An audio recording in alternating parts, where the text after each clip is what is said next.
बताया गया।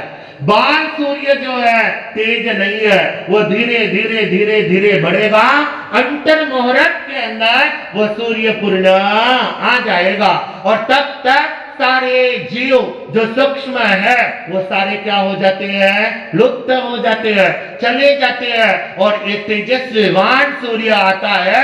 48 मिनट के बाद हमारी जो जठराग्नि है रात्रि में धीरे धीरे धीरे, इसलिए तो कहते हैं रात्रि में भोजन करना नहीं। खाने वाले तो ऐसे है 12 बजे खाए, 2 बजे खाया, 4 बजे खाया, लिमिट ही नहीं है। कोई तो ऐसे रूम में डब्बे भरकर रखते हैं, ड्राई फ्रूट रखे, खाकरा रखे, चिवड़ा रखे और नीचे आए तो रोटे भावे नहीं। कहाँ खा लिया, ऊपर माल मसाला खा लिया, नीचे कई रोटे खावे।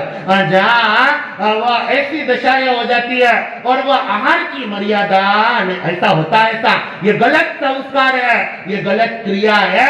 आहार हमारा योग्य होना चाहिए, उचित होना चाहिए, अच्छा होना चाहिए, सात्विक होना चाहिए, नौकार गिनकर करने वाला होना चाहिए। आहार करते समय शुभ भाव आना चाहिए। शरीर को लगे 2 घास कम खाओ, उतना 2 घास ज्यादा नहीं। पचाने में तकलीफ हो, एसिडिटी बढ़े, पेट बढ़े, रोग बढ़े, बीमारियां बढ़े, डाइजेशन नहीं हो पाए, डकारे बहुत ज्यादा है और उबाकनियां आए, ये काम बने नहीं। ये सारा रोगों का आना कारण बन जाएगा और वो कहलाया जाता आहार। आहार यह प्रसाद समझकर लो, आराम से खाओ, पर विवेक रखो, सावधानी रखो। इन दिनों के अंदर हमारी जठराग्नि छोटी हो जाती है, इसलिए तो जमीन कन का त्याग कराया जाता, गर्भिष्ठ आहार का त्याग कराया जाता, तपस्या सहजता से हो जाती है, पोरसी 1.5 पोरसी आराम से हो जाती है, प्यास लगती नहीं है। ये सारा काल का प्रभाव है, तप का प्रभाव है, त्याग का प्रभाव है और वह आरोग्य के लिए भी योग्य है। तो आहार की सावधानी रहना चाहिए। आहार शुद्ध हो, पवित्र हो, प्रार्थनादायी हो, नौकार गिन करो और ऐसा आहार किया जाए तो विचार भी अच्छे आते हैं। तो आहार और चौथी बात सावधानी रखना है, वो उपकरण जो हमारे वस्तुएं कहलाई जाती है, आज सावधानी रखते नहीं है।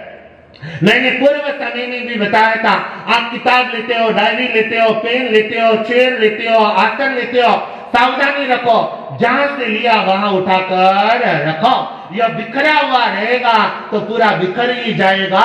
सावधान हो जाओ, इन पापों से भी बच जाओ। और 5वीं समिति कहलाई जाती है उच्चार पासन समिति, लघु नीति और बड़ी नीति। भगवान ने यहाँ तक भी बताया गया, पेट साफ अगर नहीं हुआ है तो वह स्वाध्याय भी कर सकता नहीं है।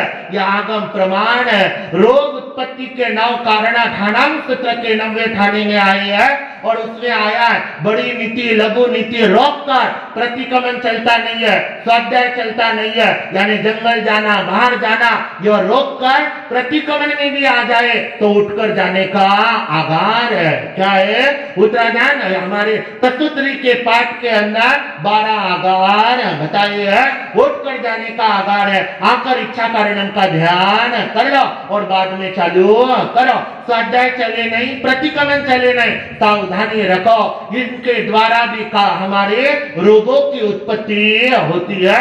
ऐसे रोगों को बढ़ाना नहीं है, मन के विचारों को शुद्ध बनाना है, पावन बनाना है। तो आज का हमारा स्वर कौन सा है? सा। जोरदार बोलो, कौन सा स्वर है? सा। और सा स्वर यह स्थिरता लेकर आता है, सावधानी लेकर आता है। 5 बातों में सावधानी रखो। चलते समय सावधानी, बोलते समय सावधानी, भोजन करते समय सावधानी, वस्तुएं रखते समय सावधानी और शारीरिक क्रिया करते समय सावधानी। मन, वचन और काया, इसको वश करना, सावधान हो जाना और वो सावधान होने वाली आत्मा को आनंद प्राप्त करता है।